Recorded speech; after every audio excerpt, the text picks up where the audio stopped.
এরা কোরআনের আয়াত নিয়ে, হাদিসের ইবারত নিয়ে মন করা কথা বলেছে। নাউজুবিল্লাহ বলে। ধর্ম যার যার, উৎসব সবার আছে না নাই? লাকুম দীনুকুম ওয়ালিয়া দীন, এটার অর্থ কি এটা? এই কথা বলে সংসদে তৎকালীন স্বৈর শাসক বক্তব্য দিয়েছে কি দেয় নাই? তাহলে ওই যে কোরআনের আয়াতের মন গড়া ব্যাখ্যা, এটা হলো শিরক। এটা কি বলেন? যারা শিরক করে এটা মুসলমান তাকে কেমনে? নাউজুবিল্লাহ বলে। ধর্ম যার, উৎসব তার। উৎসব কি? তার। আপনি মুসলিম, আপনার জন্য আপনার ধর্মের ভিতরে উৎসব আছে না নেই? হিন্দু ধর্মের যে উৎসব সেটা তাদের জন্য খাস, নির্ধারিত, নির্দিষ্ট। সেখানে কোন মুসলমানের সন্তান এই উৎসব পালন করার জন্য যেতে পারে? তাহলে কোরআনের আয়াতের মন গড়া ব্যাখ্যা সংসদ হয়েছে কি হয় নাই? তাহলে আগামীতে এমন এক সংসদ ব্যবস্থা কায়েম করতে হবে যে সংসদের ভিতরে কোরআনের বিপরীতে আয়াতের কোন মন গড়া ব্যাখ্যা দিতে না পারে। ঠিক কিনা বলে? এটার পক্ষে যদি আপনি রাজি থাকেন, তাহলে যারাই এই শাসনটা কায়েম করবে তাদের পক্ষে দাঁড়ানোর দরকার আছে না নেই? আপনি উপস্থিত সম্মানিত মুসল্লিবৃন্দ, আমরা আজকে যে বিষয়ে আলোচনা শুনবো সেই বিষয়টি হলো কবিরা গুনাহ থেকে বেঁচে থাকা। কোথায় থেকে বেঁচে থাকা? কবিরা গুনাহ। কবিরা শব্দের অর্থ হলো কাবীরুন, এর অর্থ হলো বড়। এর অর্থ কি বলেন?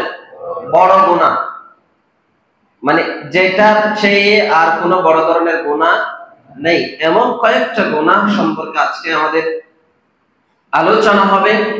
আমরা সকলেই যেন এই আলোচনা শুনবার পরে আমলের নিয়ত করতে পারি, আমল করতে পারি, কাজে পরিণত করতে পারি। আল্লাহর জন্য আমাদের সকলকে তৌফিক দান করেন, পড়ি আমিন। বড় গুনাহ যেহেতু আছে, ছোট গুনাহ আছে না নাই? ছোট্ট ছোট্ট যে গুনাহগুলো হয় সেগুলা আপনার ইবাদতের ফরজিয়াত, ওয়াজিবাত যেগুলো আছে সেগুলো আদায় করার ফাঁকে ফাঁকে রব্বুল আলামিন বান্দাকে নিজ দায়িত্বেই ক্ষমা করে দেন। সুবহানাল্লাহ বলেন। সগীরা গুনাহ, ফরজিয়াত, ইবাদতের ক্ষেত্রে ওয়াজিবাত যতগুলো আছে সেগুলো আদায় করলে সেগুলোর ফাঁকে ফাঁকে যিনি নিজ দায়িত্বে ক্ষমা করে দেন তিনি কে? আল্লাহ। আর এই সগীরা গুনাহ যেগুলা বড় গুনাহ আছে সেগুলা যদি ক্ষমা পেতে চাই তওবা করতে হবে কার দরবারে? তাওবা ছাড়া কবিরা গুনাহ ক্ষমা করেন না যিনি, তিনি কে? সে আল্লাহর কাছে। আলোচনা শুনবার পরে আমাদের ভিতরে এই ধরনের গুনাহ যদি থেকেই থাকে তাহলে আমরা আল্লাহর কাছে তওবা করে ফিরে আসবো ইনশাআল্লাহ। আল্লাহ যেন আমাদের বুঝবার তৌফিক দান করেন, পড়ি আমিন। প্রিয় বন্ধুগণ আমার, তাহলে আলোচনার বিষয় ভালো করে বুঝতে পেরেছেন। কবিরা গুনাহ থেকে কি থাকা? বেঁচে থাকা। আব্দুল্লাহ ইবনে আব্বাস রাদিয়াল্লাহু তাআলা আনহুমা হাদিসের মধ্যে বর্ণনা করেন, নাসাই শরীফের হাদিস, কোরআনুল কারীমের মধ্যে, হাদিসের মধ্যে যে সমস্ত বিষয়ে জাহান্নাম এর ভিতরে প্রবেশ করতে হবে, যে সমস্ত বিষয়ে উল্লেখ করা হয়েছে, যে সমস্ত কাজগুলো করলে আযাব দেওয়া হবে এবং যে সমস্ত কাজগুলো করার কারণে আল্লাহর লানত, আল্লাহর অভিশাপ পড়বে, সেই সমস্ত কাজগুলো আল্লাহর দৃষ্টিতে, নবীজির দৃষ্টিতে কবিরা গুনাহ। কি গুনাহ? কবিরা গুনাহ। ভালো করে খেয়াল করেন। আব্দুল্লাহ ইবনে আব্বাস রাদিয়াল্লাহু তাআলা আনহুমা বলেন, কোরআনুল কারীম কিংবা হাদিসের মধ্যে যেই সমস্ত বিষয়ে অপরাধ করলে, অন্যায় করলে রব্বুল আলামিন জাহান্নাম দায়ের করবেন, বিচারের মাধ্যমে আল্লাহ রাব্বুল আলামিন যে সমস্ত অপরাধের কারণে জাহান্নামে ঢুকিয়ে দিবেন বলে উল্লেখ আছে। যে সমস্ত আয়াত কিংবা হাদিসের মধ্যে এই কাজ করলে আযাব প্রদান করা হবে অথবা আল্লাহর লানত আসবে। এই সমস্ত কথাগুলো, যে সমস্ত বিষয়ের উপরে আল্লাহ তাআলা বলে দিয়েছেন, রাসূল বলে দিয়েছেন, সেই সমস্ত গুনাহগুলোকে বলা হয় কবিরা গুনাহ। কি গুনাহ? কবিরা গুনাহ। এই ধরনের বড় বড় 7টি, কতটি? 7টি বড় বড় গুনাহ থেকে বেঁচে থাকার জন্য নবীজি সাল্লাল্লাহু আলাইহি ওয়াসাল্লাম হাদিসে স্পষ্ট করে বর্ণনা দিয়েছেন। কুরআনুল কারীমের ভিতরে আল্লাহ সতর্ক করলেন, আল্লাহ বললেন, ইজতানিবু কাবাইরা মা তুনহাউনা আনহু নুকাফির আনকুম সাইয়্যাতিকুম ওয়া নুদখিলকুম মুদখালান কারীমা। আল্লাহু আকবার। আল্লাহ তাআলা বললেন, যদি তোমরা বেঁচে থাকো বড় যে সমস্ত গুনাহ সম্পর্কে আল্লাহ নিষেধ করেছেন, সেই সমস্ত গুনাহ থেকে যদি তোমরা বেঁচে থাকো, তাহলে আল্লাহ রাব্বুল আলামিন তোমাদের যত গুনাহ হয়ে গেছে সব গুনাহগুলো তিনি নিজ দায়িত্বে ক্ষমা করে দেবে। সুবহানাল্লাহ। প্রিয় ভাইরা আমার, গুনাহ ক্ষমা করে দিবেন, এটা একটা পুরস্কার। এরপর আল্লাহ ঘোষণা দিলেন, ওয়া নুদখিলকুম মুদখালান কারীমা। আল্লাহ বললেন, সম্মানজনক জায়গায় আপনাকে প্রবেশ করাবে। সুবহানাল্লাহ বলেন।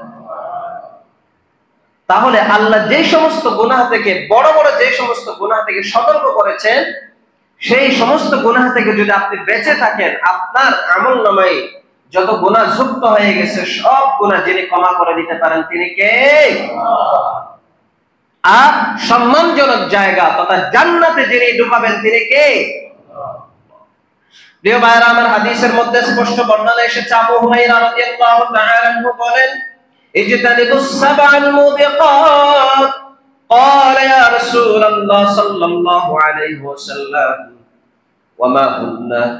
আল্লাহ রাব্বুল আলামিনের হাবিব সাল্লাল্লাহু আলাইহি ওয়াসাল্লাম বললেন, বড় বড় ধ্বংসকারী 7টি গুনাহ থেকে তোমরা বেঁচে থাকো।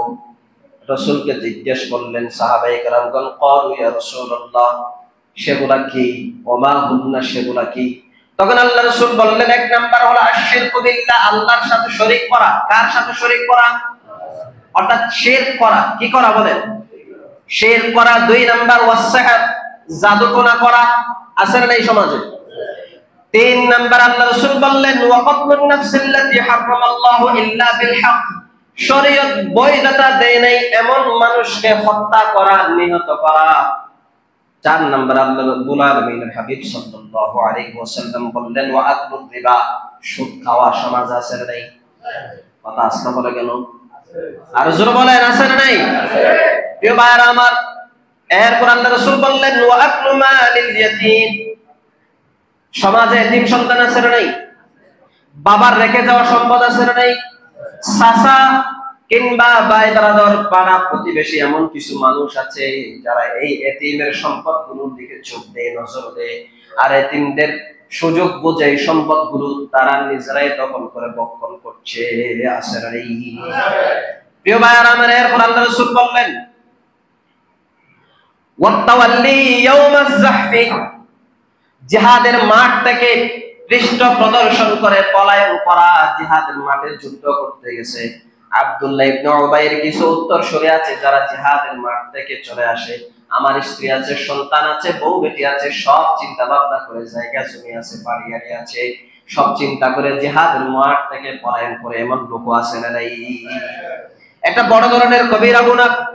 এরপর আল্লাহ রাসূল সাল্লাল্লাহু আলাইহি ওয়াসাল্লাম 7 নম্বরে সর্বশেষ ঘোষণা দিলেন, ওয়াকাফুল মুহসানাতিল মুমিনাতিল গাফিলাত, পবিত্র চরিত্রবান মহিলা যিনি ব্যভিচারের গুনাহ সম্পর্কে একেবারেই ওয়াকিফ হাল নয়, জানেন না, বেঁচে থাকেন, গুনাহ থেকে নিজেকে হেফাজত করেন, এমন নারী মুমিন মহিলাদেরকে কিছু মানুষ আছে অপবাদ দেয়, ব্যভিচার করেছে বলে, অন্যায় করেছে বলে, জানাই লিপ্ত হয়েছে বলে, সমাজে আছে না নাই? তাহলে কয়টা পেলেন? 7টা। কয়টা পেলেন? এই 7টা কবিরা গুনাহ সম্পর্কে আলোচনা হবে। এই 7টা থেকে বেঁচে থাকার জন্য বলেছেন মুহাম্মদ সাল্লাল্লাহু আলাইহি ওয়াসাল্লাম। আল্লাহ রাসূল কি নিজের মন গড়া কথায় এটা হাদিসের মধ্যে ঢুকিয়ে দিয়েছেন? জোরে বলেন। এই বিষয়গুলো কোরআনে আছে না নেই? এই 7টা কবিরা গুনাহ সম্পর্কে আমরা জানবো ইনশাআল্লাহ। প্রিয় ভাইরা, তাহলে 1 নাম্বার হলো শিরক করা। কি করা? আর জোরে বলেন, কি করা? শিরক করা। শিরক এটা কি শব্দ? আরবি শব্দ। এর অর্থ কি? এর অর্থ হলো আল্লাহর সাথে কাউকে কি করা? অংশীদার সাব্যস্ত করা, শরীক করা। আল্লাহ যেটা পারে বান্দা মনে করে সেটা আমিও পারি, এইরকম কিছু কুলাঙ্গার বান্দা আছে না নেই? এটা যিনি মনে করবেন তিনি শিরক করছেন। কি করছেন? সন্তান দেওয়ার মালিক কে? কেউ যদি মনে করে আমি পীর, আমি বুজুর্গ, আমি বড় আল্লাহর ওয়ালি, আমি যদি ইচ্ছা করে কোনো মানুষকে সন্তান দিতে পারি, এমনটা যিনি বলবেন তিনি নিঃসন্দেহে শিরক করছেন। কার সাথে? প্রিয় ভাইরা আমার, তাহলে 1 নাম্বার হলো আশিরক, শিরক করা, অংশীদার সাব্যস্ত করা। وَجَعَلُ شَرِيكِ اللَّهِ تَعَالَى فِي رُبُوبِيَّتِهِ وَأُلُوهِيَّتِهِ وَأَسْمَائِهِ وَالصِّفَاتِ। আল্লাহর সিফাতের ক্ষেত্রে, গুণবাচক বিষয়ের ক্ষেত্রে, আল্লাহর উলুহিয়তের ক্ষেত্রে, আল্লাহর রুবুবিয়তের ক্ষেত্রে কেউ যদি অংশীদার সাব্যস্ত করে সেটাকেই শিরক বলা হয়। সেটাকে কি বলা হয়? বান্দার পক্ষ থেকে আল্লাহ যে সমস্ত হক বিষয়ে হকদার, যে সমস্ত বিষয়ে কিদার হকদার, যেই সমস্ত বিষয়ে আল্লাহ নিজেই বান্দার পক্ষ থেকে হকদার, সেই সমস্ত বিষয়গুলোর মধ্যে হস্তক্ষেপ করা। কি করা বলেন? হস্তক্ষেপ করা। এটার নাম হলো শিরক। এটার নাম কি বলেন? উদাহরণস্বরূপ ভালো করে খেয়াল করেন, দুআউন গায়রিল্লাহ, গায়রুল্লাহর নামে আহ্বান করা, যিনি আল্লাহ নয়, যিনি কি নয়? রব নয়, প্রভু নয়, ইলাহ নয়, তার নামে বিভিন্ন ধরনের নাটক বাজি সমাজে আছে না নাই? বাইজুত বুস্তামিতে যান, সেদিনকার একটা ঘটনা আপনাদেরকে শোনাই। চট্টগ্রামের সুন্নি একজন আলেম রাতে পানির মধ্যে গোসল করতেছে, বিভিন্ন ধরনের আহ্বান করতেছে। আপনারা হয়তো অনেকে ভিডিওর মধ্যে দেখেছেন। এই মৌলবী কিছু এসএসসি পরীক্ষার্থীকে সাথে নিয়ে মাজারে যায়, বলতেছে ও বাজার। কি বলতেছে? এরা হলো পরীক্ষার্থী। এরা কি পরীক্ষার্থী? এরা কারা? পরীক্ষার্থী। এদেরকে একটু দয়া করো, এদেরকে পাস করাইয়া দাও। আচ্ছা আপনারা বলেন দেখি, কোন বাবা, কোন পীর, কোন মাজার শুয়ে থাকা ব্যক্তির পক্ষে কি কোন ব্যক্তিকে সফলতা দেওয়া, কোন ব্যক্তিকে পরীক্ষায় পাস করিয়ে দেওয়ার ক্ষমতা আছে? কথা আসতে হলো। যদি না থাকে, এই মৌলবী যেটা করেছে সেটা কি করেছে? কথা আসতে বললেন, শিরক করেছেন। তার তওবা করে ফিরে আসতে হবে, না হয় তার মুসলমানিত্ব থাকে না, তার ইমান থাকে না। প্রিয় ভাইরা আমার, কেউ যদি বলে ইয়া আব্দুল কাদের, ইয়া আলী আগিথনি, আমাকে কি দাও? বিপদ থেকে মুক্তি দাও, আমাকে নাজাত দাও। নাজাত দেওয়ার মালিক কে? কার কাছে বলা যাবে আমাকে নাজাত দাও? তাহলে কেউ যদি বলে ও আমার পীর, ও আমার বাজান, নাজাত দাও, মুক্তি দাও, তাহলে তার পক্ষে কি নাজাত দেওয়া সম্ভব? আর জোরে বলেন। যদি কেউ এমনটা কাজ করে তাহলে সে নিঃসন্দেহে সে কি করছে? কথা তো সবাই বলে না, কি করছে? এটা বুঝতে হবে, মাথার ভিতর থেকে এগুলো বের করতে হবে। এটা নিয়ে হয়তো আপনি ভিডিও দেখে নিজে হাসাহাসি করলেন, তবে নিঃসন্দেহে যে সেই শিরক করেছে, অন্যায় করেছে, তার ইমানের সাথে গাদ্দারি করেছে, সে বুঝতে পারবে। প্রিয় ভাইয়েরা আমার, তাহলে এমনটা করা যাবে? আজ নিয়ে আমাকে মুক্তি দাও, আমাকে নাজাত দাও, বিপদ থেকে রক্ষা করো, দুনিয়ার কোন মানুষের পক্ষে সম্ভব কিনা? তাহলে যার পক্ষে সম্ভব চিল্লায় বলেন তিনি একজন, তিনি কে? আল্লাহ ছাড়া কোন ব্যক্তির সফলতা দিতে পারে না, কোন ব্যক্তির বিপদ থেকে মুক্তি দিতে পারে না। একমাত্র বান্দার মুক্তি যিনি দান করতে পারেন তিনি কে? প্রিয় ভাইরা আমার, আর স্পষ্ট হতে হবে। আমার কিছু মা বোন আছে যারা মানত করে। কি করে? মানত আছে না নাই? মানত করলে এটা আদায় করা ওয়াজিব। কি করা ওয়াজিব? আপনি মানত করলেন কার নামে? বাইজিদ বুস্তামি মাজারের নামে। কিসের নামে? নিজামুদ্দিন আউলিয়ার মাজারের নামে। করা যাবে? আপনি মানত করবেন সরাসরি কার নামে? আর কথা আসতে বললেন কেন? কার নামে মানত করবেন? আপনি যদি কোন পীর বুজুর্গ বান্দা কোন ব্যক্তির নামে যদি মানত করেন, নিঃসন্দেহে সেটা শিরক হয়ে যাবে। কি হয়ে যাবে বলেন? আর এই শিরকের গুনাহ যিনি ক্ষমা করেন না তিনি কে? প্রিয় ভাইরা আমার, এরপর আপনি যদি কোন একটা মুরগি, কোন একটা ছাগল কিংবা গরু কিংবা উট যদি জবাই করেন, সেই জবাই করার সময় আপনি অমুক ব্যক্তির নামে জবাই দিলেন, অমুক পীরের নামে জবাই দিলেন, আমার মা বাবার নামে জবাই দিলাম, আমার অমুক ব্যক্তি খুব ভালো মানুষ তার নামে জবাই দিলাম। মাজারের মধ্যে এরকম অবস্থা আছে না নেই? আপনাদের কষ্ট লাগতে পারে, ফটিকছড়ি মাজার আছে না নেই? সেখানে সরাসরি বাবার নামে তারা জবাই দেয়। এই জবাইকৃত পশুর গোশত খাওয়া হারাম না হালাল? তাহলে এই গোশত যারা খাচ্ছে তাদের এই হারাম খাওয়ার কারণে ঈমানের অবস্থা ভালো নাকি খারাপ? প্রিয় ভাইরা আমার, ভালো করে মনোযোগ দেন। এজন্য জবাহ করার সময় একমাত্র যার নামে জবাহ করা যাবে তিনি কে? আল্লাহ ছাড়া কোন গায়রুল্লাহর নাম দিয়ে যদি আপনি কোন জন্তু কোন পশু যদি জবাহ করেন, সেই পশুর গোশত আপনার জন্য হারাম। যিনি ঘোষণা করলেন তিনি কে? আল্লাহ। ভাইরা আমার, তাহলে মা বোনরা ভালো করে খেয়াল করুন। আপনি যখন মানত করবেন, আপনি যখন মানতের নিয়ত করবেন, তখন মানতটা কার নামে করতে হবে? আর জোরে বলেন, কার নামে করতে হবে? আল্লাহর নাম বাদ দিয়া দুনিয়ার কোন মানুষের নামে মানত করা যাবে? তাহলে যারা করছেন তারা কি করছেন? শিরক করছেন। কি করছেন? গায়রুল্লাহর নামে কোন পশু যদি জবাহ করে, তাহলে এই পশু জবাহ করার মাধ্যমে তিনি কি করছেন? কথা হলো, শিরক করছেন। তাহলে এই হারাম কাজ শিরক, এর গুনাহ আল্লাহ রাব্বুল আলামিন ক্ষমা করবেন না। মোল্লার কথা না আল্লাহর কথা?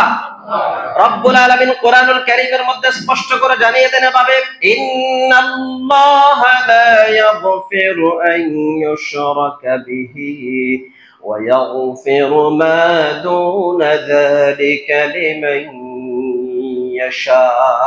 জোরে বলুন আল্লাহু আকবার। নিশ্চয় আল্লাহ তাআলা শিরকের গুনাহ ক্ষমা করেন না। শিরক ছাড়া বান্দার যত গুনাহ আছে সব গুনাহ যিনি মাফ করে দিতে পারেন, ক্ষমতা আছে তার, তিনি কে? আল্লাহ। প্রিয় ভাইরা আমার, গভীর মনোযোগ দেন। এই শিরকের অপরাধ যাদের হয়ে গেছে একটু খেয়াল করেন।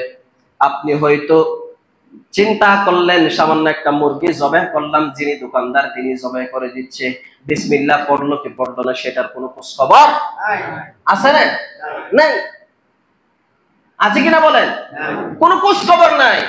এমনি করলে একটা বাঁকা করে তারপর বিলেট দিয়ে মার দিল, ছুরি দিয়ে মেরে দিল।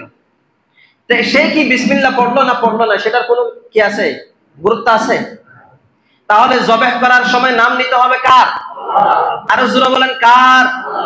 এজন্য আপনি যখন মুরগি কিনতে যাবেন, আপনি যখন জবাহ করার নিয়ত করবেন, কোন পশু যখন কিনবেন, সরাসরি নিজেই আপনি বিসমিল্লাহ আল্লাহর নাম নিয়ে জবাহ করবেন। ওই পশুটা আপনার জন্য হালাল। যিনি ঘোষণা করলেন তিনি কে?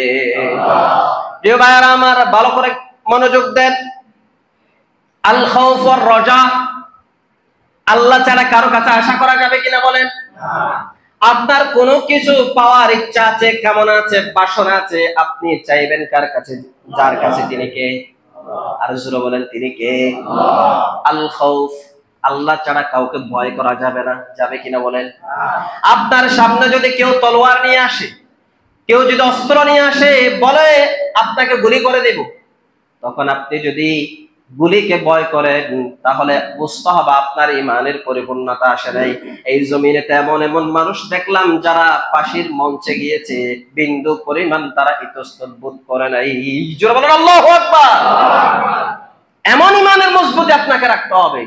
এই জন্য গুলির সামনে, পশুর সামনে, বাঘের সামনে আপনার ভিতরে ভয় রাখা যাবে? ভয় রাখবো একজনের, চিল্লায় বলেন তিনি কে? আল্লাহ ছাড়া আপনার হৃদয়ে কারো জায়গা হতে পারে? একমাত্র ভয় করতে হবে কাকে? ওয়াল খাউফ। আল্লাহ ছাড়া কাউকে ভয় করা হারাম, হারাম। আল্লাহ ছাড়া কাউকে ভয় করা কি বলেন? বড় নেতা,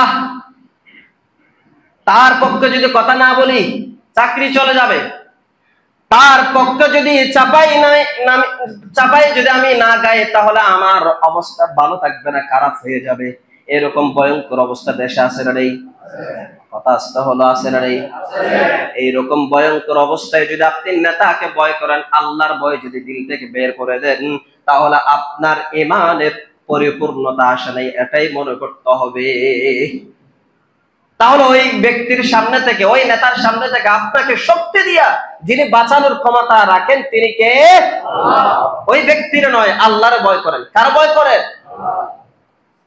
তাহলে হৃদয়ে আমরা, অন্তরে, কলবের ভিতরে একমাত্র যার ভয় রাখবো তিনি কে? ইত্তাকুল্লাহ, আল্লাহকে ভয় করতে। আল্লাহ ছাড়া কাউকে ভয় করা যাবে না। তাহলে আল্লাহ ছাড়া কাউকে যে ভয় করা, এটা কি অপরাধ? শিরকের অপরাধ। কিসের অপরাধ? আল্লাহ ছাড়া কাউকে ভয় করা কি? শিরক। আল্লাহ ছাড়া কাউকে ভয় করা কি বলেন? কথাগুলো শুনতে খারাপ লাগতেছে? আল্লাহ ছাড়া কাউকে ভয় করা শিরক। আর এই শিরকের গুনাহ ক্ষমা করবেন না যিনি, তিনি কে? আল্লাহ ছাড়া কারো কাছে আশা করা শিরক। আল্লাহকে বাদ দিয়া কারো কাছে আশা করা যাবে? শিরক। প্রিয় ভাইরা আমার, সবচেয়ে বড় গুনাহ হলো শিরকের গুনাহ।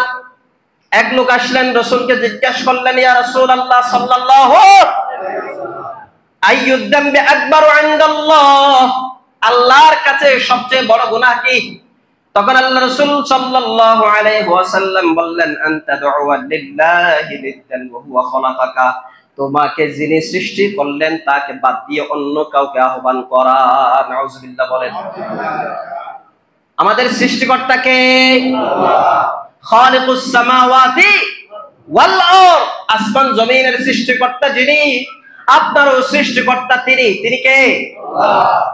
সে আল্লাহকে বাদ দিয়া অন্য কাউকে ডাকা যাবে? মাজারে গিয়ে যে বললেন, ইয়া আব্দুল কাদের জিলানী, আমার উপর রহম করো, জায়েজ আছে নাকি? এটা কিসের গুনাহ? শিরকের গুনাহ, কবিরা গুনাহ। প্রিয় ভাইরা আমার, ভালো করে মনোযোগ দেন। এরপরে কিছু গণক আছে না নাই? হাতের আঙ্গুল দেখে বানর কিছু আছে না নাই? এই যে দেখে দেখে দেখে দেখে বলে দেয়, আছে না নাই? বলেন। এই যে বানর মাঝে মাঝে নিয়ে আসে, যে নিয়ে আসলো তারই নাম তো নাই। যে নিয়ে আসলো তার কি নাই? এই কাজটা আর মুসলমানরা করে না। এই বানরকে বানর বলে দেয়। বানর কি বললো না বললো, মুখ দিয়ে কি বানর কি বলেছে? তাহলে বানর কি বললো, তার ভিতরে কি গুজবতেছে সেটা তো তুমি জানো না। আর মানুষ একটা নড়াচড়া, এটা সেটা হাব ভাব বুঝে, এদিকে করলে এটা হবে, এদিকে করলে এটা হবে, আর তুমি বলে দিচ্ছ, আর ওই মানুষটা বিশ্বাস করতেছে। আছে না নাই? কিসের গুনাহ হবে? শিরকের গুনাহ, কবিরা গুনাহ হবে। প্রিয় ভাইরা আমার, রাসূল সাল্লাল্লাহু আলাইহি ওয়াসাল্লাম বললেন, মান আতা কাহিনাত ফাসাদ্দাকাহু বিমা ইয়াকুল, একজন গণক আসলো, সে যে সমস্ত কথাগুলো বলল সব কথা আপনি বললেন ঠিক আছে, কি আছে বলেন? এটা বললো ঠিক আছে, ওইটা বললো ঠিক আছে। গণক যেটাই বলে সেটাই দেখবে, ঠিক একটাও। আচ্ছা বলেন দেখি, গণক কে আল্লাহর দেওয়া গায়েব, ইলমুল গায়েব জানে নাকি? ইলমুল গায়েবের মালিক যিনি, তিনি কে? কোন বানর কিংবা মানুষের এরকম গণকের কথাগুলো বিশ্বাস করলে ঈমান থাকবে না বাগবে? কথা আসতে হলে কেন? ঈমান থাকবে না বাগবে? তাহলে ঈমান যদি না থাকে, এই ধরনের কাজ কি মুসলমান করতে পারে? প্রিয় ভাইরা আমার, আল্লাহ রাসূল সাল্লাল্লাহু আলাইহি ওয়াসাল্লাম আরো স্পষ্ট করলেন, আও আতা ইমরাতাহু হাইদান আও আতা ইমরাতাহু মিন দুবুরিহা, এমন কিছু কুলাঙ্গার মানুষ আছে যা সমাজের মধ্যে আপনি দেখতে পাবেন যে হায়েজ হলো মহিলাদের, স্ত্রীদের, কিন্তু সে ইচ্ছা আকাঙ্ক্ষা রাখতে না পেরে এমন কিছু পুরুষ আছে পেছনের রাস্তা দিয়ে সহবাস করে। নাউজুবিল্লাহ। এই হাদিসের মধ্যে এই কথাটা এসেছে যে গণক আসলো, সে যা বললো সব বললেন ঠিক আছে, আর এমন কিছু পুরুষ আছে যারা পেছনের রাস্তা দিয়ে মহিলাদের সাথে সহবাস করে। আছে না নাই বলেন? যেটাকে কি বলা হয়? লাওয়াত বলা হয়। প্রিয় ভাইরা, এই ধরনের কাজ যারা করবে আল্লাহ রাসূল সাল্লাল্লাহু আলাইহি ওয়াসাল্লাম বললেন ফাকাদ বারিআ মিম্মা উনজিলা আলা মুহাম্মদ। নাউযুবিল্লাহ বলেন। রাসূলের উপর আল্লাহ যা নাযিল করলেন সেটা থেকে সে মুক্ত, অর্থাৎ রাসূলের উম্মতের খাতারও সে শামিল থাকতে পারে না। প্রিয় ভাই, কথা কি বুঝতেছেন? তাহলে রাসূলের উম্মত হলে রাসূলের দেখানো পথ অনুসরণ করতে হবে, ঠিক কিনা বলেন? আর যে এই পথ অনুসরণ করতে পারে না সে রাসূলের উম্মত থাকতে পারে প্রিয় ভাইরা আমার। এরপরে এগুলা আকীদাগত শিরকের কথা বলছি। এরপরে বিদআতের উপর আমল করা আছে না নাই? যেন আমরা তো বিদআত বুঝি না। বিদআত কি? এই যে লোকে মুখে শুনি আলেমরা বলে বিদআত বিদআত। বিদআতটা কি? বিদআত শব্দের অর্থ হলো নতুন উদ্ভাবন, নতুন আবিষ্কার, যেটা দ্বীনের মধ্যে নাই, ইসলামের মধ্যে নাই। কবর পূজা করা ইসলামে আছে নাকি বলেন? ওরস পালন করা ইসলামে আছে নাকি বলেন? কথা আসতে হলো, গায়ে লাগতেছে নাকি? প্রিয় ভাইরা, সতর্ক হওয়ার জন্য, আপনার ইমানটাকে খাঁটি করার জন্য এগুলা বলা। আপনার সাথে কি আমার শত্রুতা আছে? আপনার সাথে কি আমার কোনো টাকা পয়সার লেনদেন আছে নাকি? তাহলে এই কথা বললে আপনার গায়ে লাগলে আপনি এটা শুনে আমল করবেন, সেই উদ্দেশ্যে বলা। আপনার সাথে আমার কোনো শত্রুতা নেই, টাকা পয়সার লেনদেনও নেই। তাহলে এই কথা নিছক আল্লাহর সন্তুষ্টি অর্জনের লক্ষ্যে আপনাদেরকে উদ্দেশ্য করে বলছি।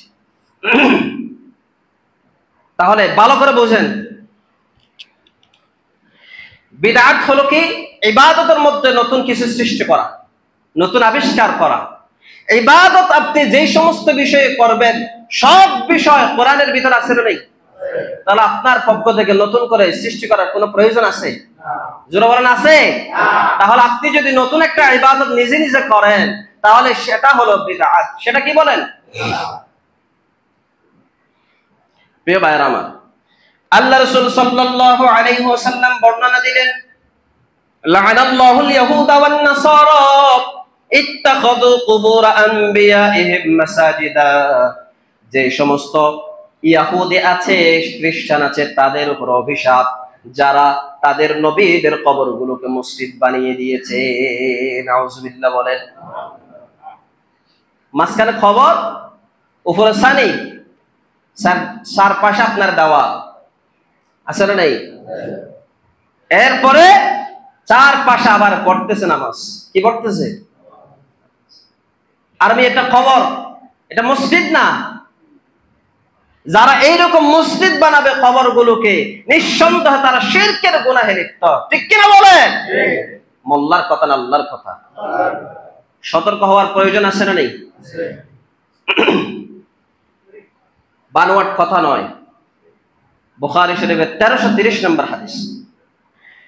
এরপরে কোরআন হাদিসের মন গড়া ব্যাখ্যা করা আছে না নেই? সংসদেও কিছু মুফতি ছিল, সিয়াসিত্তার সব হাদিস পড়ে ফেলছে, আছে না নেই বলেন? এখন পলায়ন করছে দেশ থেকে। এ দেশেও তাই। আবার কিছু আছে দেশে আছে জেলের ভিতরে, দাড়ি টাড়ি একদম শেভ করে পলাইছে না? এই বলছিল কোরআনুল কারীমের সূরাতুল বুরুজে বলা আছে। নাউজুবিল্লাহ বলেন। বড় ব্যবসায়ী বন্দর খেতে চেয়েছে, চট্টগ্রামের বন্দর গিলে খেতে চেয়েছে, কিন্তু পারে নাই। ধরার মালিক কে? আল্লাহ এমন ধরা ধরলেন বাঁচার কোন সুযোগ প্রিয় ভাইয়ের আমার। এরা কোরআনের আয়াত নিয়ে, হাদিসের ইবারত নিয়ে মন করা কথা বলেছে। নাউজুবিল্লাহ বলেন। ধর্ম যার যার, উৎসব সবার আছে না নাই? লাকুম দীনুকুম ওয়ালিয়া দীন, এটার অর্থ কি এটা? এই কথা বলে সংসদে তৎকালীন স্বৈর শাসক বক্তব্য দিয়েছে কি দেয় নাই? তাহলে ওই যে কোরআনের আয়াতের মন গড়া ব্যাখ্যা, এটা হলো শিরক। এটা কি বলেন? যারা শিরক করে এটা মুসলমান তাকে কেমনে? নাউজুবিল্লাহ বলেন। ধর্ম যার, উৎসব তার। উৎসব কি? তার। আপনি মুসলিম, আপনার জন্য আপনার ধর্মের ভিতরে উৎসব আছে না নেই? হিন্দু ধর্মের যে উৎসব সেটা তাদের জন্য খাস, নির্ধারিত, নির্দিষ্ট। সেখানে কোন মুসলমানের সন্তান এই উৎসব পালন করার জন্য যেতে পারে? তাহলে কোরআনের আয়াতের মন গড়া ব্যাখ্যা সংসদ হয়েছে কি হয় নাই? তাহলে আগামীতে এমন এক সংসদ ব্যবস্থা কায়েম করতে হবে যে এই সংসদের ভিতরে কোরআনের বিপরীতে আয়াতের কোনো মন করে ব্যাখ্যা দিতে না পারে, ঠিক কিনা বলে? এটার পক্ষে যদি আপনি রাজি থাকেন তাহলে যারাই এই শাসনটা কায়েম করবে তাদের পক্ষে দাঁড়ানোর দরকার আছে না নেই? আপনি মুসলমান, এইটুকুই আপনার কাছে আপনার হিসেবে রেখে দিলাম, আপনার বিবেকের কাছে রেখে দিলাম। এটা আপনি মুসলমান, অমুসলিমদের পক্ষে আপনার দাঁড়ানোর কোনো সুযোগ। কোরআনকে মানতেই হবে, হাদিসকে মানতেই হবে। কোন একটা আয়াত কিংবা হাদিসকে যদি অস্বীকার করেন, মান কাযাবা আলাইয়া মুতাআম্মিদান ফালইয়াতাবাওয়া মাকআদাহু মিনান নার, সরাসরি জাহান্নামে যিনি ঢোকাবেন তিনি কে? আল্লাহ। প্রিয় ভাইরা, এরপর 2 নাম্বার, সময় শেষ, অন্য সময় হলে কথা আরো স্পষ্ট করে বলবো ইনশাআল্লাহ। 2 নাম্বার হলো as-সিহর, জাদু টোনা। সমাজে আছে না নেই? এই জাদু বিদ্যা শেখা কিংবা শেখানো দুটাই কুফরি, দুটাই কি বলেন? এই ধরনের বিদ্যা যারা শিখে, এই বিদ্যার মাধ্যমে সমাজে শান্তি বাড়ে না কমে? স্বামী স্ত্রী মিলামিল বাড়ে নাকি ভেঙে যায়? ফায়াতাআল্লামুনা মিনহুমা মা ইফাররিকুনা বিহি, যে স্বামী স্ত্রীর সম্পর্ক ছিন্ন ভিন্ন হয়ে যায়। কোরআন শরীফের আয়াত। এরপরে আল্লাহ রাসূল সাল্লাল্লাহু আলাইহি ওয়াসাল্লাম বললেন, মান তাআল্লামা শাইআন মিনাস সিহর কলিলান কানা আও কাসীরান ফাকাদ আশরাকা, সামান্য কিংবা বেশি যে ব্যক্তি এই জাদু টোনা শিখলো সে নিঃসন্দেহে শিরক করলো। নাউজুবিল্লাহ। মুসনাদ আহমদের হাদিস, জান্নাতের দ্বারে কাছেও যাওয়ার কোনো সুযোগ নাই। 3 নাম্বার, অন্যায়ভাবে হত্যা করা। আপনি দেখবেন জুলুম করলো, অন্যায় করলো, চাঁদাবাজি করতে গেল, দুর্নীতি করতে গেল, চাঁদা দেয় নাই, গুলি করে মেরে দিয়েছে, তার কি কোনো দোষ ছিল? চাঁদা না দেওয়া এটা কি দোষ? তাহলে অন্যায়ভাবে হত্যা করার অধিকার কি কারো আছে? আল্লাহ রাব্বুল আলামিন বলেন, ওয়ালা তাকতুলুন নাফসাল্লাতী হারামাল্লাহু ইল্লা বিল হক। আল্লাহ বললেন অন্যায়ভাবে কোনো মানুষকে হত্যা করা এটা হারাম। কে বললেন? আল্লাহ। এরপরে কিয়ামতের ময়দানে সর্বপ্রথম হিসাব যেটা নেওয়া হবে সেটা কিসের হিসাব? কথা বলেন না, হাদিস জানা নাই? আউয়ালু মা ইউহাসাবু বিহিল আবদু ইয়াওমাল কিয়ামাতিস সালাহ, নামাজের হিসাব। কিসের হিসাব? এটা হলো হিসাব নেওয়ার দিক দিয়ে প্রথম। তো বিচারের দিক দিয়ে প্রথম কি? রাসূল বললেন, আউয়ালু মা ইউকাদা বাইনান নাসি ফিদ দিমা, কিয়ামতের মাঠে সর্বপ্রথম বিচার যেটা হবে সেটা হলো রক্ত যে আপনি ঝরালেন সেটার বিচার হবে। সেটা কি হবে? কিয়ামতের ময়দানে সর্বপ্রথম কিসের বিচার হবে? হিসাব হবে, নামাজের বিচার হবে। অন্যায়ভাবে কাউকে হত্যা করা, রক্ত ঝরানো, সেটা। এরপর আল্লাহ বললেন, ওয়া ইয়াকতুল মুমিনান মুতাআম্মিদান ফাজাযাউহু জাহান্নাম খালিদান ফিহা। ইচ্ছাকৃতভাবে কাউকে যদি আপনি হত্যা করেন, জায়গা জমির বিরোধ নিয়ে কোনো দোষ নাই, আপনি মেরে ফেললেন, তাহলে তার স্থান হলো জাহান্নাম। তার স্থান কোথায়? খালিদান ফিহা। যে ভাইরা আমার, এভাবে অন্যায়ভাবে যদি কেউ হত্যা করে তার দোয়া আল্লাহর দরবারে কবুল হয়? সারা জিন্দেগি আল্লাহর কাছে বলেন, আল্লাহ আমার একটু এটা দাও, ওইটা দাও। আর বেটা তুই তো মানুষকে খুন করছস, তার তোরা দিবে কেমনে? আল্লাহ তো এটা নিষেধ করে ফেলেছেন যে হত্যা করবে তার দোয়া কবুল। এরপর আল্লাহ রাসূল বললেন, আকলুর রিবা, সুদ খাওয়া। মানুষ আছে না নেই? ইয়া আইয়ুহাল্লাযীনা আমানু ইত্তাকুল্লাহা ওয়া যারু মা বাকিয়া মিনার রিবা ইন কুনতুম মুমিনিন।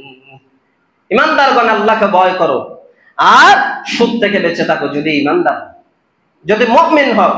আর যদি এরকম কাজ করতে থাকো তাহলে ঘোষণা শুনে নাও, ফাদরু বিহারবিন মিনাল্লাহি ওয়া রাসূলি, আল্লাহ এবং তার রাসূলের সাথে যুদ্ধের প্রস্তুতি নাও।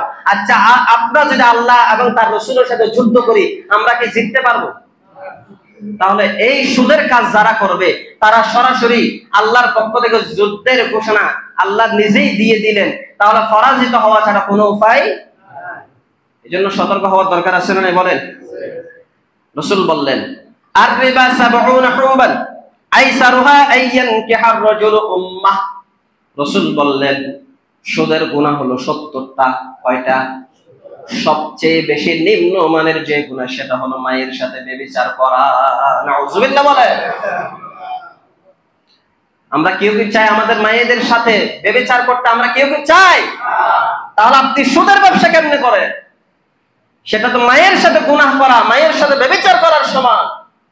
বলেছেন মুহাম্মদ সাল্লাল্লাহু আলাইহি ওয়াসাল্লাম এই অপরাধ করা যাবে। প্রিয় ভাইরা আমার, তাদের উপর আল্লাহ রাসূল অভিশাপ দিয়েছেন, আল্লাহ অভিশাপ দিয়েছেন। 5 নম্বরে ওয়াকলু মালিল ইয়াতীম, এতিমের সম্পদ খেয়ে ফেলতেছে। এরকম সমাজে মানুষ আছে না নাই? অন্যায়ভাবে যারা এতিমের সম্পদ খেয়ে ফেলে, যুলমান ইন্নামা ইয়াকুলুনা ফি বুতুনিহিম নার, তারা যেন তাদের পেটের ভিতরে আগুন ঢুকাচ্ছে। কি ঢুকাচ্ছে বলেন? আগুন ঢুকাচ্ছে। আল্লাহ রাসূল বললেন ঘরে শান্তি নেই, হৃদয়টা বড্ড কঠিন, মুনাজাত করলে চোখ দিয়ে পানি আসে না। 3টা কাজ করবেন। কয়টা কাজ করবেন? কথা আসতে বলে কেন? কয়টা কাজ করবেন? 1 নাম্বার আল্লাহ রাসূল বললেন ইরহামিল ইয়াতীম, এতিমের উপর রহম করবা। 2 নাম্বার ওয়ামসাহ আলা রাসিহি, এতিমের মাথার উপরে হাত বুলিয়ে দিবা। 3 নাম্বার আল্লাহ রাসূল বললেন আত'আম তা'আমাক, তোমার খাবারগুলো এতিমের সাথে শেয়ার করবা। সুবহানাল্লাহ বলেন। এটা করলে হৃদয়ে প্রশান্তি যিনি দান করবেন তিনি কে? এরপরে 6 নাম্বার হলো ওয়াতাওয়াল্লি ইয়াউমাজ যাহাব, জিহাদের ময়দান থেকে পালিয়ে যাওয়া যাবে? সেদিন তো এক মাওলানা বলতেছে, দেখলাম জমিয়তের এক মাওলানা বলতেছে জিহাদের মাধ্যমে ইসলাম আসে নাই। বদর যদি না হতো তাহলে এই পর্যন্ত ইসলাম আসতো? সব সাহাবীরা যদি শহীদ হয়ে যেতেন, রাসূল যদি শহীদ হয়ে যেতেন, তাহলে ইসলাম কার মাধ্যমে আসতো? আসলে এরা হলো খ্রিস্টানের গুপ্তচর, বাংলাদেশে অবস্থান করছে, মানুষের ঈমানকে নষ্ট করে দিচ্ছে। ঠিক কিনা বলেন? এরা হলো গুপ্তচর। এরা টাকার কারণে নিজের চক্ষু অন্ধ করে ফেলেছে। আল্লাহ আমাদের এমন মৌলবীর আলোচনা নসিহত থেকে হেফাজত করো, পড়ে আমিন। আল জিহাদ মাদিন ইলা ইয়াউমিল কিয়ামা, জিহাদ শুধু বদর নয়, উহুদ নয়, তাবুক নয়, খন্দক নয়, এই জিহাদ কিয়ামত পর্যন্ত থাকবে। আর তোমাদের ঈমানের পরীক্ষা হবে এই জিহাদের মাধ্যমে। ঠিক কি না? যারা জিহাদ থেকে পলায়ন করবা, মাঠ থেকে, যুদ্ধের মাঠ থেকে পালিয়ে আসবা, তারা হলো কবিরা গুনাহকারী। কি গুনাহকারী? 7 নাম্বার আল্লাহ রাসূল বললেন ওয়াকাফুল মুহসানাতিল গাফিলাতিল মুমিনাত, পবিত্র চরিত্রবান এবং গুনাহ সম্পর্কে জানে না এমন মহিলাদেরকে অপবাদ দেওয়া।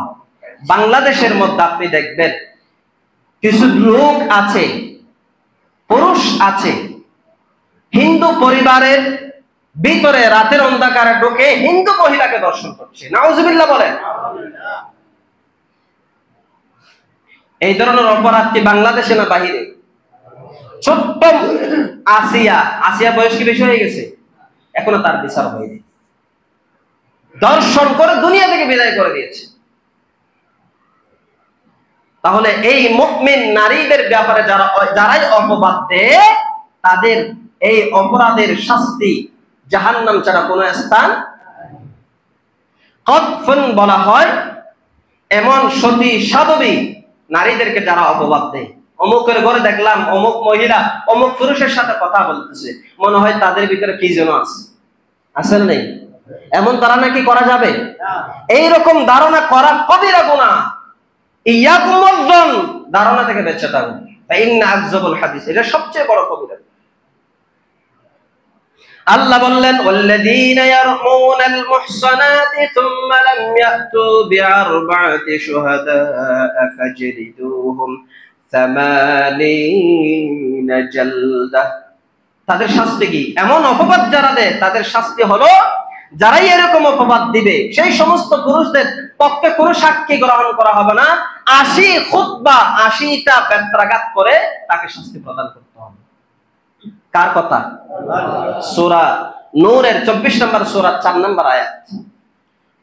এজন্য ওয়ালা তাকরাবুজ জিনা ইন্নাহু কানা ফাহিশাতান ওয়া সাআ সাবিলা, জানার কাছেও যাওয়া যাবে